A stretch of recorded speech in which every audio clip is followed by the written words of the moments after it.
Garden of Reflection project came about through an application to the Army Covenant Fund, which is a project where we use the money to engage the members of the public to reflect the current Army, but also reflect on the Army's past as well. We thought it was important to make sure that we enhanced our war memorial, which is the park, through a Garden of Reflection. Astley is very connected to the First World War, particularly through Reginald Arthur Tatton's donation of the hall in 1922. And so it seems fitting to have an outside space that we can use to engage people with the subject. It's extremely important that we constantly remind people of the sacrifices of the Great War and what the people of the whole of Chorley Borough did for us as a lesson really for future generations. The benefits of the educational side of the project is that young people particularly engages them to learn about our military history in terms of remembering what went on. The second thing is it helps people who are interested in the local area actually understand who served, where did they go, what was their ordeals, what were their experiences. It's about those families that are still here, the men that went to war that didn't come back. And of course, it's about a reflection of their lives, the role that Chorley played, because Chorley is a community where many of those family names are still around Chorley. And isn't it quite right and quite fitting that we have a memorial that they can be proud of, a reflection where they can come and think about what their forefathers gave and did for freedom. And of course, the funding of this came from Labour money. The bankers having to pay for what we know as a modern warfare. Afghanistan, Iraq, Northern Ireland, the Falklands, all that is also being able to be reflected by having such a beautiful garden. So of course it's about commemorating 100 years, but it's also about the people who serve their country, and they can come here and reflect on that. So it's not just for then, it's also for now and the future.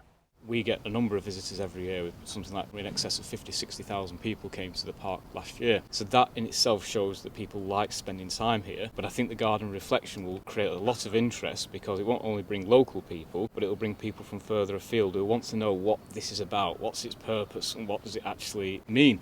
If you take the example of the museum that was open in the coach house, that attracted people from not just Chorley, it attracted people from the northwest and further afield because again they were intrigued by what was on offer. It's going to be used for people living today in many different ways. It's going to be a very versatile space. There'll be song and there'll be dance and movement. It's not just about acting and it's not just about singing. It can be used for a variety of uses, which I think for a site like Astley, as we aim to become a tourist destination, will have a particular appeal to people coming from outside the borough. It's about something that brings a community alive, something where we can see performances taking place. If we're going to have an army band on, and we're going to allow veterans to come and listen to them, and people of this community, surely you need to provide somewhere for it. And of course, Astley Hall and the park isn't a typical war memorial. So actually it's creating something that's functionary and brings a community together. That's why this is so important. I love using garden design to talk about history. I thought if I could design a roofed area that had a contemporary feel but also reflected World War I can then create a story around that when they approach it, people get emotionally involved with it. It's really signifying a contemporary version of a World War I dugout. So we have this amazing oak sourced from the UK, living roof over the top, galvanised steel sheeting underneath and wall at the back, which we've incorporated flint, very similar to all the walls at Commonwealth War Graves commissioned cemeteries in France. And we've also got shells, bullets, even bits from the rum jars that the soldiers used to drink from. We're also going to have sculpture by Thompson Dagnall, carved it out of a 6-ton piece of stone. And we have a pathway which is made from Belgian block pavers, and I thought it was a pathway that the soldiers would have walked on 102 years ago, and it's a lovely thought that people can now walk on it today, the same sort of tapering path that led them to the battlefield. I thought we must come and visit France and visit the sites where local soldiers have fought, and we get 8 miles down the road and we find this amazing cemetery at Gore. 2 guys, Commonwealth War Graves Commission, just working here. They were both French, spoke very little English and vice versa, but we communicated through our mutual passion for the subject. And I always find it really inspiring when you come to these war graves, how beautifully maintained they are.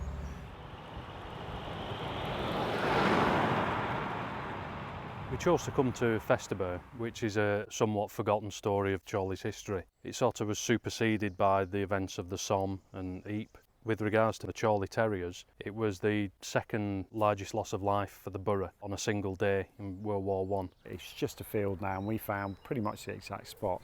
So would you sign? Oh, right. We? Mm-hmm. Yes. A lot of the casualties, the bodies were never recovered, and they're listed on a memorial to the missing. And in some ways, that is a nod to the unknown soldier who can represent anybody. So far from it just being purely a Chorley Terrier story, it's that story that's been used to cover an overall picture of the sacrifice of all Chorley men during the First World War. The army was made up of so many people. Really hard hitting when you realise how reams of soldiers that were never found just to become a name on a wall. They haven't all got a headstone, just buried in the ground somewhere. And then you'll see a line of where a trench was, and you think, this is the exact spot where so many people lost their lives. We felt like we were flag bearers for Chorley, going back to these guys, and we want to say a thank you to them 100 years later. When we came in here and we were looking up Beardsworth, we took out a book an inch thick and it was just bees. Yeah. I thought that those books were it. You can get desensitised just by the sheer numbers. The losses are just mind-blowing. But again, this is only one site. I believe, is this just July till 16 to February 17, and most of the people in here? Thereabouts, yeah. So I mean, this is just one big chunk of wall, but it's not the total picture. To go to the battlefield of Festubert, walk along no man's land, find a couple of battlefield relics, a couple of shells. It's a real mixture of emotions. It sends a chill down your spine when you come to these places. Just an incredible experience. Oh, it's spent. Incredible. And that's just lying on the edge of the field. So if this is Festubert, we know that for 48 hours before the charge, they were bombarding the German lines. Yeah. They only landed in France in May. They were literally here for 6 weeks and went over the top, many losing their lives. This was all part of the bigger picture, and these are all the remnants that 100 years later are still being ploughed up and brought to the side of the fields. The battlefield's just littered. This was just one of the minor battles in terms of artillery. In essence, the Germans were more dug in. They seemed more substantial. They found that following heavy bombardment, they would assume the German lines were broken, to find that they were so well dug in, many feet underground, and it really showed we would attack and they'd still be there waiting. I just can't believe how much stuff is still lying about that you just find, you know, we're not looking that hard. You're also finding it's like bits of animal bone and stuff. It's kind of the day-to-day trench life. A lot of it was mundane, sitting, eating, trench fatigues, cleaning the ditch. Teaspoon, even. Yeah, absolutely. Just a sort of common soldier's life. Yeah. And then you had these little periods of intense battle. Well, that's it. It's not all just bombs and bullets. To continue to L'Etouré Memorial to the Missing, that was really the poignant part of this trip for me. I've been able to bring medals, memorial plaques of Chorley men who were killed at Festubert on the 15th of June 1915. In particular for me, to bring my great-great-uncle's First World War medals and sort of reunite them with their name on the memorial to the missing, where the Chorley Terriers are all listed. Nicholas Gillett, his daughter Lily Hope, is still alive at 103. She signed a wreath that we've been able to lay at his name. That was something special, and what we've done is pay tribute within the vicinity of where they fought, where they died. I think it's important that memorials are still created today, even 100 years after the First World War, because it shouldn't be seen as a celebration of war. It's a commemoration of the event, in particular with the Garden of Reflection. It's reflecting upon young men who are leaving home, leaving the town possibly for the very first time, coming to the battlefields on some glorious adventure and making the ultimate sacrifice. It's not a component of an interest in war, it's creating an interest in the human story. The journey across to France has made it all real. Each one of these guys that are lying below the ground here could be the guy that I'm carving. Finding this place, it's given me a slight insight into the time more, in that there are 4 German soldiers in a row outside the main bank of graves, and then there's the sort of Indian soldiers in a separate place, and it gives you a bit of an insight into the problems, really. The seeds of the conflict are there, aren't they? Why all this happens, you know, this demarcation between people and places. If you don't have a border, you don't have a problem, and they've created a border even within this cemetery. It's almost as if the lesson hasn't been learned, that even in a place like this, in a cemetery where all these guys have died, there's still the symbols of conflict. They came and they died for the people that they loved, but was it necessary?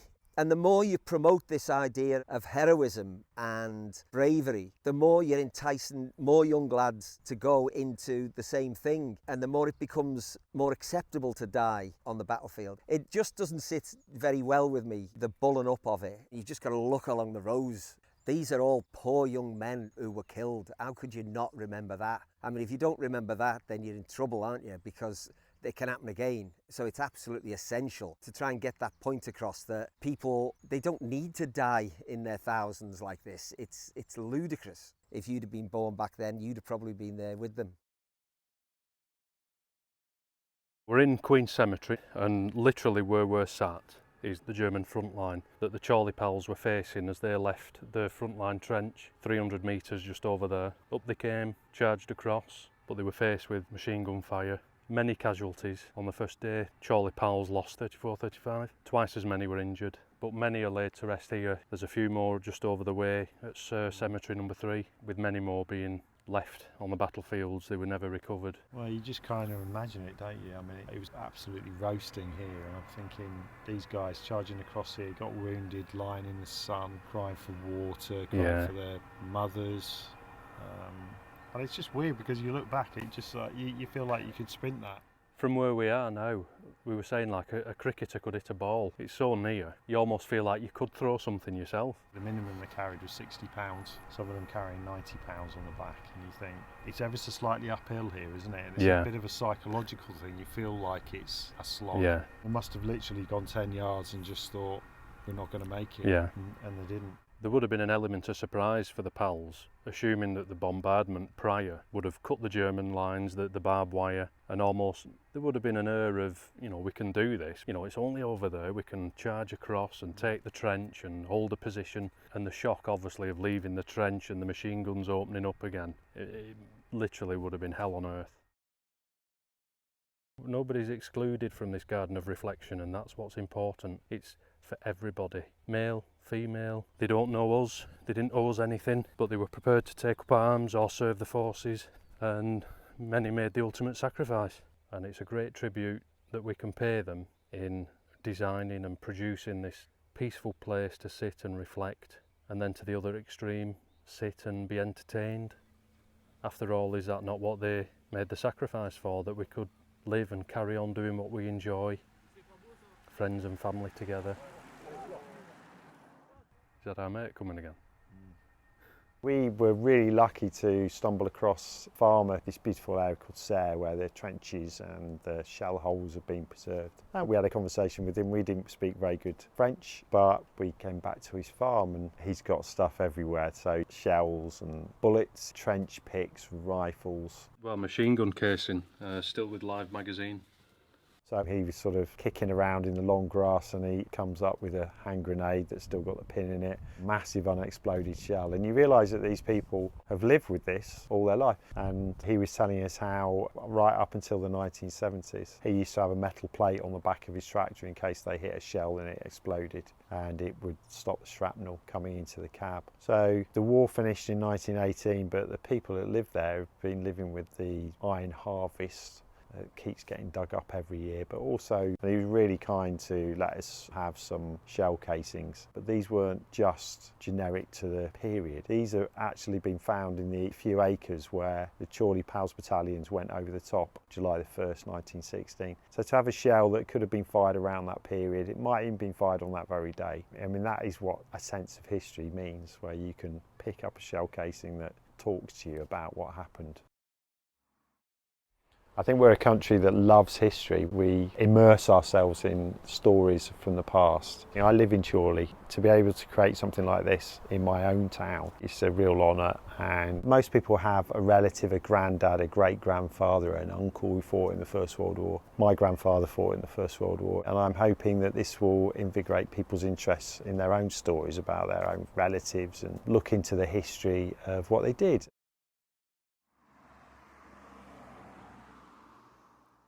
My dad joined up March 1913. He was under ill 60 laying explosives. He was a #1 shot with the hand grenades. He could throw it over 40 yards accurately. Fought in the Somme, Astley Park, where a lot of Chorley lads got killed. I once asked him, like any of the battles, did you ever use a bayonet? And he would answer any other question, but he only mentioned this once. He said, we used bayonets once and never asked me again.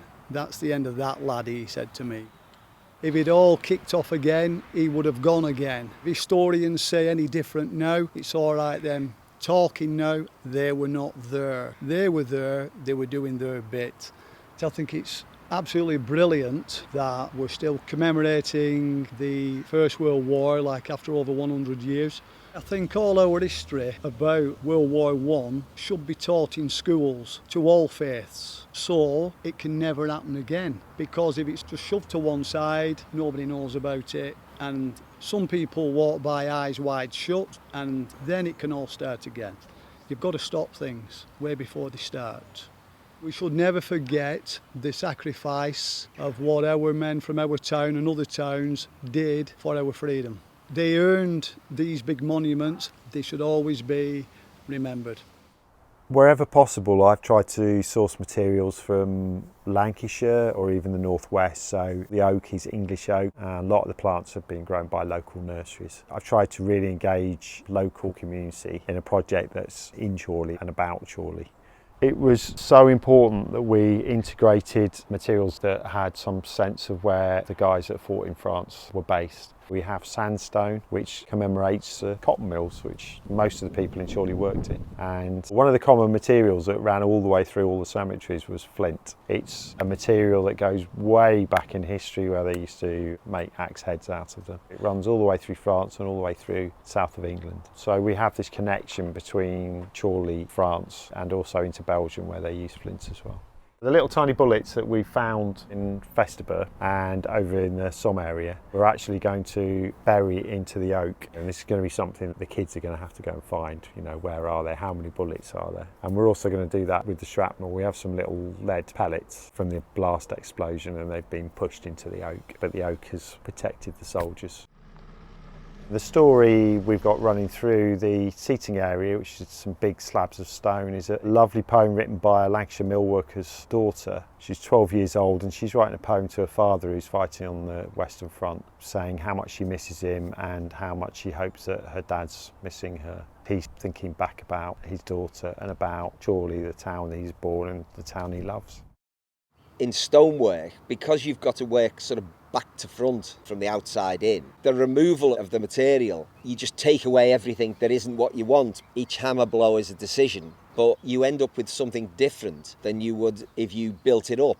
You concentrate on the overall thing before you can work on the detail of it. The idea that I'm grinding this stone down to its final thing, and the way these guys must have been ground down from the happy farm lad that started out in England until ultimately they'd be killed or end up as a gibbering wreck and then be shot by their own men. It seems to be lose-lose all the way, really. I almost had this idea that this bench was the conveyor belt that they were all on, and he's just about to drop off the end of there, you know. But any piece of sculpture or piece of work is in two parts. It's the part that you bring to it, and then the part that the person that comes to see it. They're not always the same thing, because otherwise it's just an illustration, really. I hope people that come to see the garden, I hope it sort of stops them in their tracks, put themselves in the position of this guy, you know, come and sit by the side of him. It just gives them a bit of a pause for thought.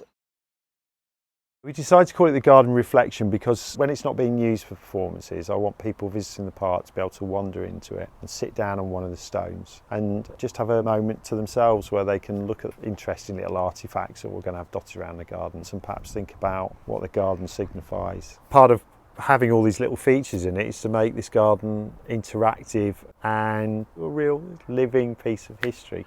We want people to find the horror of war, but also the personal stories and the love that families had for their kids that went off to war, and also what they felt while they were over there thinking back home. So a reflective, calm, enjoyable space, but also educational so that children can get a sense of the history. I'm hopefully adding something that's got longevity and people really enjoy, because I've really enjoyed working on it.